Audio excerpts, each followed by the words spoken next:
A'udzu billahi minasyaitonir rajim. Bismillahirrahmanirrahim. Alhamdulillahirabbil alamin. Wassalatu wassalamu ala asrafil anbiya wal mursalin.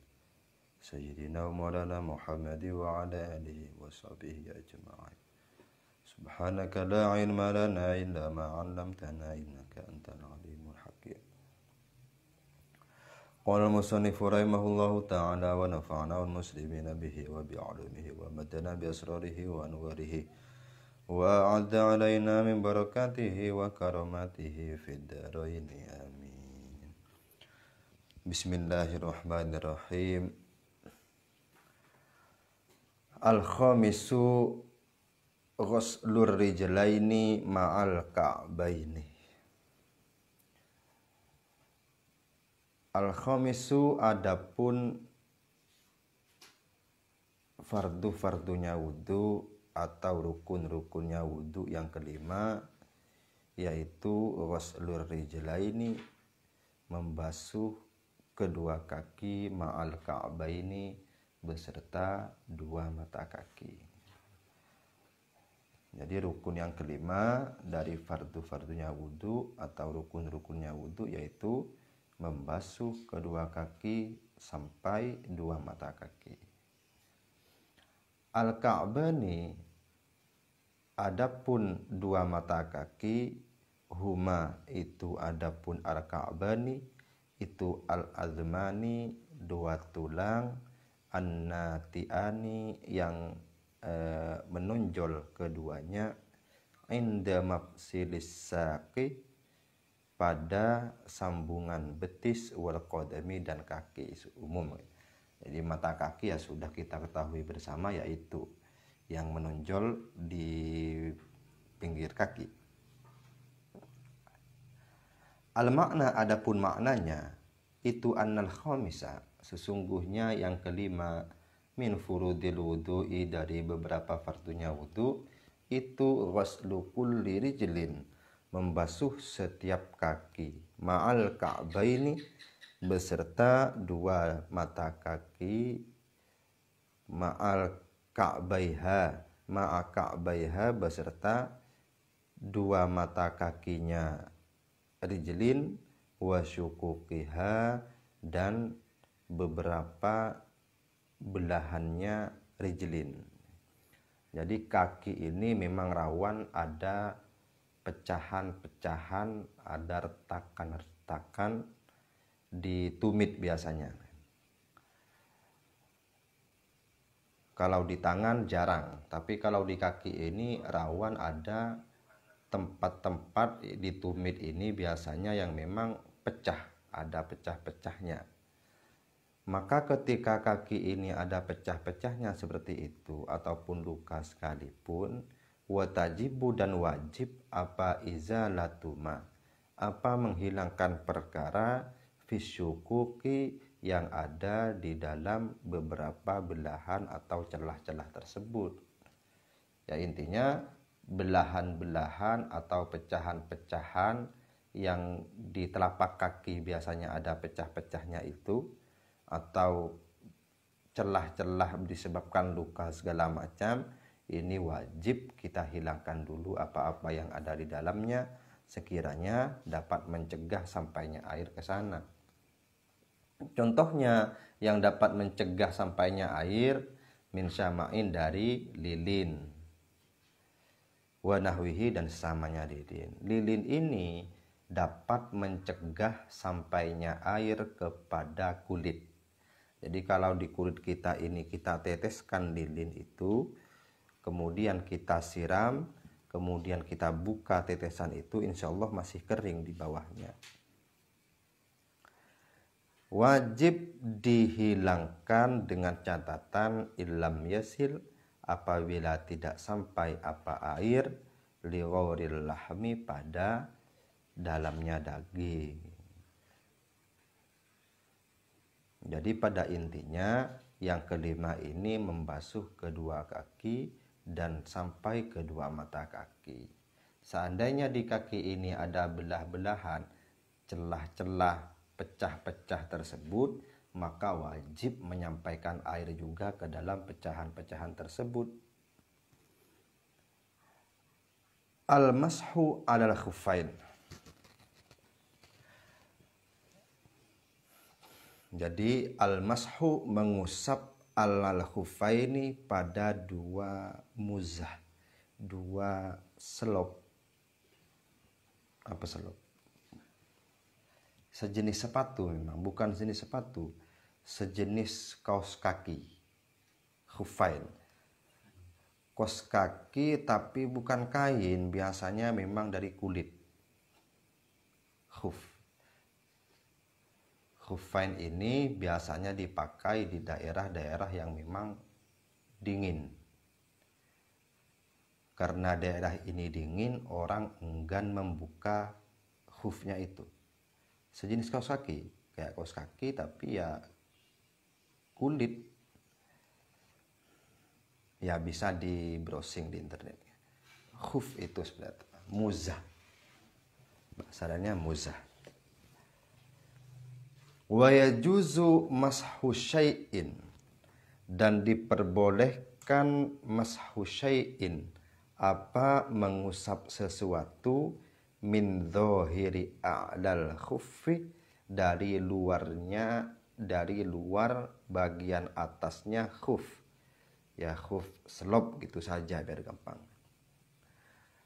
Diperbolehkannya badalan, tingkah menjadi ganti, min ghuslir rijlaini, dari membasuh dua kaki. Jadi ini rukhsah. Musannif di sini menggunakan bahasa wa yajuzu. Berarti ini mengindikasikan bahwa lebih baik dibasuh daripada diusap kaki, membasuh kaki daripada mengusap dua khuf ini. Jadi dalam Islam ini, khususnya dalam wudu, ada keringanan-keringanan. Salah satu keringanannya ini, kalau kita wudu secara sempurna, maka kita wajib membasuh kaki, wajib membasuh dua kaki, dibasuh menggunakan air. Tapi ada keringanan bagi orang-orang yang menggunakan khuf, yang menggunakan muzah, yang menggunakan selop ini, diperbolehkan tidak membasuh kaki, tapi cukup mengusap selop ini. Jadi selopnya tidak perlu dibuka. Jadi ketika wudhu, muka sudah, tangan sudah, kemudian rambut sudah atau kepala sudah, lah ketika sampai pada waktunya membasuh kaki, orang ini tidak perlu membuka khufnya, tidak perlu membuka muzahnya. Cukup mengusap muzahnya dari atas, diusap begini sudah dianggap cukup. Dikenakan ke air, kemudian airnya ini diusapkan kepada muzahnya. Ini sudah dianggap cukup. Karena memang yang paling tidak mengenakan itu rata-rata memang ketika sudah posisi dingin. Jadi orang-orang dingin ini akan merasa hangat apabila menggunakan khuf tersebut, muzah ini. Maka diperbolehkan, tidak perlu dibuka, cukup diusap.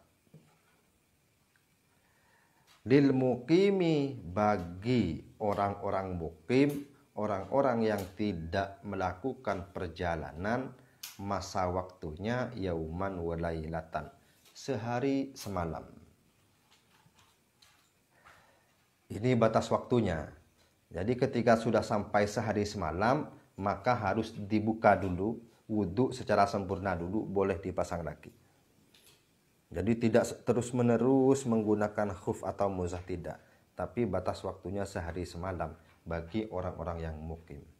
Sedangkan wadil musafiri, dan bagi orang-orang musafir, salasata ayyamin,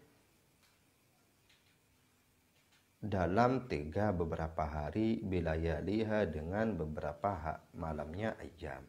Jadi 3 hari 3 malam bagi orang-orang musafir. Jadi ketika sudah sampai 3 hari 3 malam, maka wajib dibuka dulu, wudhu dulu dengan sempurna dengan membasuh kaki, kemudian baru dipasang lagi khufnya. Lah, memperbolehkan atau diperbolehkannya mengusap khuf sebagai pengganti membasuh kaki ini dengan syarat yang pertama, ayyul basa ala taharatin kamilatin. Ayyul basa, yaitu harus dipakai apa khuf, ala taharatin dalam keadaan suci, orangnya dalam keadaan suci, kamilatin yang sempurna. Artinya khufain, muzah atau selop ini bisa dipakai apabila orang ini sudah punya wudhu dengan sempurna. Jadi wudhu dulu dengan sempurna, dengan membasuh kaki lengkap segala macam. Setelah lengkap wudhunya, setelah sempurna wudhunya, maka baru diperbolehkan menggunakan khuf selama sehari semalam bagi orang mukim dan 3 hari 3 malam bagi orang-orang yang musafir. Syarat yang kedua, wa ayyakuna qawiyan, dan harus ada apa khuf itu qawiyan, kuat. Kuatnya yumkinu yang mungkin apa mutaba'atul masyi, apa mutaba'atul masyi, apa selalu melakukan perjalanan atau berjalan bihi dengan khuf lil hajati karena keperluan. Artinya tahan lama. Beda halnya dengan kaos kaki. Kaos kaki ini tidak tahan lama. Kaos kaki dipakai, nggak pakai sandal, kaos kaki tok. Dipakai di aspal, jalan kaki, lama kelamaan akan koyak, akan robek, tidak tahan. Tapi kalau muzah khuf ini tahan karena bahan dasarnya memang kulit. Jadi tidak sembarang selop, harus yang khufain ini. Makanya ini kaos kaki tidak bisa masuk. Wa yakuna, dan harus ada apa khuf itu mani'an, itu mencegah linufuzil ma'i, pada tembusnya air, tembusnya minal kharazi, dari kharaz, lubang-lubang jahitan. Lau subba, apabila dituangkan apa air, alaihi, atas khuf. Jadi karena kulit ketika disiramkan air tidak tembus ke kaki. Kalau kaos kaki kan pasti tembus karena bahan dasarnya adalah kain, disiram langsung tembus. Tapi kalau khuf ini tidak. Jadi syaratnya harus tidak tembus air. Wa yakuna, dan harus ada apa khuf itu tahiran, itu harus suci. Umum. Wa yakuna, dan harus ada apa khuf itu satiran, itu menutupi lima halil ghusli, pada tempat membasuh, min ghairi a'lahu, dari selain atasnya khuf. Amma minhu, adapun minhu dari a'dahu, fala yustaratu, maka tidak disyaratkan apa satru. Jadi harus menutup tempat-tempat membasuh. Tempat-tempat membasuh kaki ini dari kaki sampai kedua mata kaki. Maka khufnya harus menutupi itu. Makanya kalau sepatu repot. Karena sepatu ini rata-rata tidak menutupi mata kaki. Rata-rata. Harus khuf ini harus menutupi tempat membasuh kaki. Membasuh kaki ini dari mana? Tempatnya dari ujung jari sampai kedua mata kaki. Ya harus lebih ke atas dari itu. Artinya kalau di bawahnya, di bawah mata kaki tidak bisa dipakai. Artinya tidak bisa diusap sebagai pengganti membasuh kaki. Wa alla yahsula, dan harus tidak hasil lilabisihi, bagi orang yang memakai khuf, apa hadatsun, apa hadas akbaru, yang besar, hadas akbar, hadas besar. Jadi tadi sudah kita bahas bahwa masa waktunya, masa expirednya yauman walailah, sehari semalam bagi mukim. Tapi kalau dapat 1 hari saja sudah junub misalnya, sudah otomatis batal. Harus dibuka. Tidak bisa digunakan lagi. Harus wudhu ulang dengan sempurna baru dipakai lagi. Wa alla yadhhara, dan harus tidak tampak apa syai'un sesuatu min mahallil fardi, dari tempatnya fardu. Artinya dari ujung kaki sampai kedua mata kaki tidak boleh terlihat. Terlihat ini ya misalnya tampak karena memang berlubang misalnya. Di samping kok berlubang, maka kakinya nampak. Maka ini tidak bisa, tidak memenuhi syarat. Beda halnya kalau tampak misalnya karena memang bahannya nggak tahu apakah bahan kaca atau bahan apa, sehingga kaki ini tampak. Ya maka ini tidak masalah. Misalnya transparan bahannya.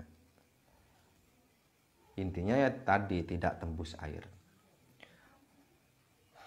Wa alla tanhalla, dan harus tidak terurai atau lepas al-ura, apa tali. Ya muzah ini ya ada yang ada talinya berarti. Wa illam yadhhar, meskipun tidak tampak apa syai'un sesuatu min mahallil fardi, dari tempat kefarduan. Ini syaratnya. Syarat-syarat ini harus terpenuhi. Apabila seluruh syarat ini tidak terpenuhi, maka khuf tersebut harus dibuka. Tidak bisa diusap sebagai pengganti kedua kaki. Wabtida'ul muddati, adapun awalnya waktu, masa, itu min nihayatil hadasi, dari akhir hadas, ba'dal lubsi, dalam setelah memakai mutrakon, dengan mutrak, inda Ibnu Hajarin, menurut Ibnu Hajar. Jadi begini, tadi kan menggunakan muzah ini ada batas waktunya. Bagi mukim sehari semalam, bagi orang musafir 3 hari 3 malam. Nah sehari semalam ini dihitung mulai kapan? Nah ini. Kalau versi Ibnu Hajar, ini min nihayatil hadasi, dari akhir hadas. Contoh, jam 6 saya wudhu dengan sempurna. Kaki juga dibasuh. Kemudian saya menggunakan muzah, menggunakan khuf ini atau slop ini jam 6. Kemudian jam 7 saya tidur. Jam 7 saya tidur. Otomatis kan wudhu saya batal karena tidur. Jam 8 saya bangun kemudian wudhu. Lah 24 jam ini dihitung dari jam 8. Jadi 24 jamnya ketemu nanti jam 8 besok. Bukan dihitung dari jam 6-nya tadi, bukan dihitung dari jam 7. Jam 8. Ini versi Ibnu Hajar. Min nihayatil hadas. Dari akhir hadas. Hadasnya kan karena tidur. Tidurnya tadi jam 7 sampai jam 8. Jam 7 ini masuk awalil hadas, jam 8-nya ya masuk akhir hadas. Maka hitungan 24 jam bukan dari jam 6, bukan dari jam 7, tapi dihitung dari jam 8. Jadi ketemu nanti besok jam 8 lagi. Ketemu jam 8 besok, maka harus dibuka, wudhu ulang secara sempurna, baru pasang lagi. Waqala, dan telah berkata Ar-Ramliyu, siapa Imam Ar-Ramli, itu min awalil hadasi. Versi Imam Ramli dihitung dari kapan? Dari awal hadas. Dari awal hadas, alladzi min sya'nihi, yang itu dari keadaan hadas, ayyaqa'ah, bermula harus terjadi apa hadas, bil ikhtiyari, dengan memilih, kan naumi, seperti tidur, walamsi, dan menyentuh. Wa min akhiril hadasi, dan dari akhir hadas, alladzi min sya'nihi, yang itu dari keadaannya hadas, ayyako'ah, adapun harus terjadi apa hadas bi ghairil ikhtiyar, dengan tanpa memilih, kal bauli seperti buang air kecil, kencing. Jadi kalau versi Ibnu Hajar tadi mutlakon, secara mutlak penghitungan 24 jam adalah min nihayatil hadas. Kalau dalam contoh tadi jam 6 kita pasang muzah, terus jam 7 tidur, jam 8 bangun, terus wudhu segala macam, maka dihitungnya jam 8, berarti jam 8 ketemu jam 8. Karena jam 8 ini adalah akhir hadas. Beda halnya dengan Ar-Ramli. Imam Ar-Ramli ini memerinci, kalau hadasnya ini bisa ikhtiar, contohnya seperti tidur. Tidur ini orang-orang biasanya kebanyakan ikhtiar, memilih untuk tidur. Memilih artinya bisa ditahan, tidak tidur bisa. Artinya orang ini tidur atas pilihannya sendiri. Atau menyentuh perempuan ini atas kemauan sendiri. Nah ini kalau hadasnya ini ikhtiar bil ayyaqa bil ikhtiar, maka penghitungan 24 jam atau 3 hari 3 malam ini dihitung dari awalil hadas. Berarti kalau contoh tadi tidur jam 7 sampai jam 8, maka penghitungan versi Ar-Ramli ini dari jam 7-nya. Sehari semalamnya dari jam 7. Berarti jam 7 ketemu jam 7. Beda halnya dengan Ibnu Hajar tadi. Ibnu Hajar menghitung dari jam 8 ketemu jam 8. Itu kalau ikhtiar. Sedangkan wa min akhiril hadas alladzi min sya'nihi ayyaqa bi ghairil ikhtiyar. Kalau hadasnya ini tidak bisa dipilih. Contohnya kencing, menahan kencing ini nggak bisa. Maka hadas-hadas yang memang tidak bisa ditahan seperti kencing ini, maka perhitungannya dari jam atau dari akhir hadas. Berarti kalau jam 7 sampai jam 8 tadi, berarti jam 8 mulainya. Atau misalnya kita kencing, jam 6 kita pasang muzah, jam 7 kita kencing, jam 7 lewat 5 menit misalnya kencing selesai, terus wudhu, berarti dihitungnya dari jam 7 5 menitnya. Berarti nanti besoknya harus ketemu jam 7 5 menit, bukan dari jam 7-nya. Yaitu sekilas khilaf antara Imam Ar-Ramli wa Ibnu Hajar. As-sadisu, adapun yang keenam at-tartibu, yaitu tertib. Yang terakhir dari fardu-fardunya wudu, yaitu tertib. Apa itu tertib? At-tartibu, adapun tertib itu wad'u kulli syai'in, meletakkan segala sesuatu fi martabatihi, di dalam tingkatannya.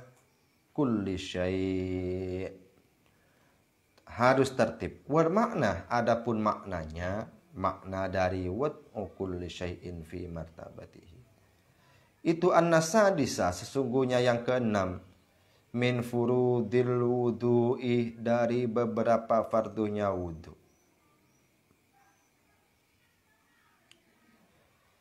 Itu at-tartibu, harus tertib. Gambaran tertib bi ayyuqaddimah, dengan harus mendahulukan siapa orang, mendahulukan an-niyata pada niat. Muqarinatan, tingkah bersamaan, bersamaan li ghasli awwali juz'in, pada membasuh awal bagian juz minal wajhi, dari wajah. Summa yaghsila, kemudian harus membasuh siapa man al yadaini, pada dua tangan. Summa yamsaha, kemudian mengusap siapa man ar-ra'sa, pada kepala. Summa yaghsila, kemudian membasuh siapa man ar-rijlaini, pada kedua kaki. Pada intinya tertib ini harus runtut.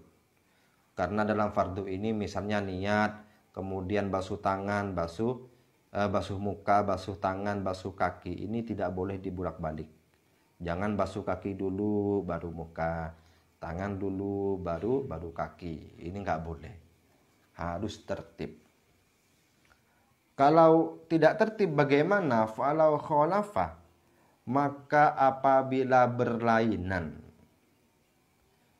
atau tidak sesuai siapa man hadat tartiba pada tertib ini, lam yasiha, maka tidak sah apa wuduhu, wudunya man.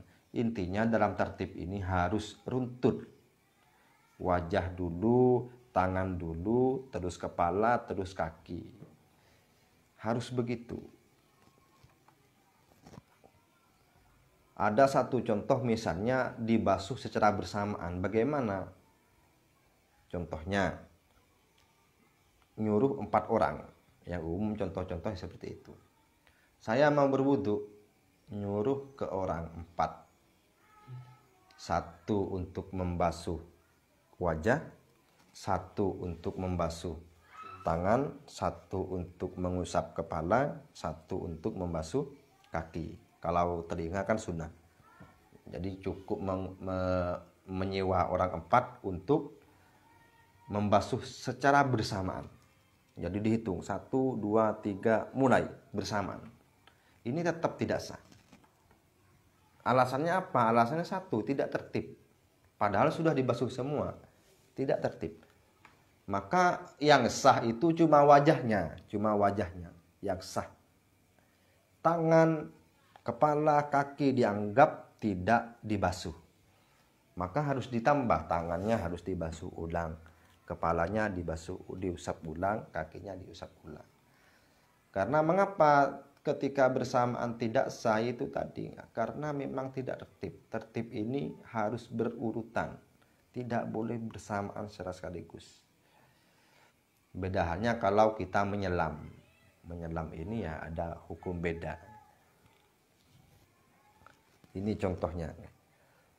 Walau ghotosah, apabila menyelam siapa man, wudu dalam air, menyelam fima'in dalam air, walau qolilan, meskipun itu sebentar, menyelam naik lagi sebentar, tapi dalam menyelamnya nawiyan, tingkah niat siapa man soha, maka sah apa wudu'uhu, wudu'nya man.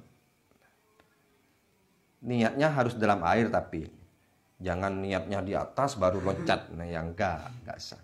Karena niat ini harus muqtarinan bi fi'lihi, harus bersamaan dengan pekerjaannya. Wa illam yamkuth, meskipun tidak diam siapa man,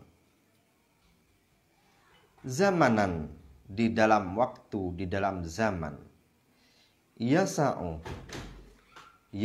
yang muat apa zaman at-tartibah pada tertib al-haqiqiyah yang bangsa hakiki, iktifaan karena mengambil cukup bitakdiri dengan tertib yang berbangsa takdiri, perkiraan. Jadi begini, orang itu kalau sudah menyelam walau qalilan, sebentar, nawiyan sah wudunya, menyelam. Kalau menyelam ini posisikan sudah di air semua. Kaki, kepala, tangan, wajah sudah di dalam air semua. Sudah menyelam niat wudu, sudah. Meskipun sebentar. Di sini wa illam yamkuth zamanan yasa'ut tartib al-haqiqi. Misalnya kalau wudu biasa, kita ini butuh misalnya 3 menit untuk selesai, atau 1 menit lah. Misalnya untuk membasuh secara keseluruhan, mulai dari kepala, tangan, wajah, tangan, kepala sampai kaki. Ini misalnya wudu biasa butuh waktu 1 menit. Tapi kita nyelamnya cuma 5 detik misalnya. Menyelam ini kan 5 detik, seandainya wudu biasa nggak cukup untuk tertib. Tapi kalau menyelam bisa, sah, dianggap sah. 5 detik di dalam air, niat, sudah berangkat, naik lagi. Itu dianggap sah. Kalau di dalam air sudah menyelam, Tapi ingat, sekali lagi ingat tadi, niatnya harus ketika sudah menyelam. Jangan niat sebelum menyelam. Wasakata, dan tidak membahas al-muallifu, siapa pengarang atau penulis sepinahnya, yaitu Syekh Salim bin Abdillahnya, penulis kitab Safinatun Najahnya, tidak membahas an sunanil wudu'i, dari beberapa sunnah-sunnahnya wudu, wa makruhatiha, dan beberapa kemakruhan wudu. Jadi dalam sepinah ini tidak dibahas sunnah-sunnah wudu dan makruh-makruhnya wudu, tidak dibahas. Tapi dalam syarahnya Nailul Roja ini nanti dibahas. Sunanul wudu'i. Amma sunanuhu fakathiratun. Minha as-siwaku wa ghaslul kaffain ilal ku'aini. Wal madmadatu wal istinsyaku wal jam'u bainahuma. Wallahu a'lam bissawab. Lanjut minggu depan. Sudah. Terima kasih. Assalamualaikum warahmatullahi wabarakatuh.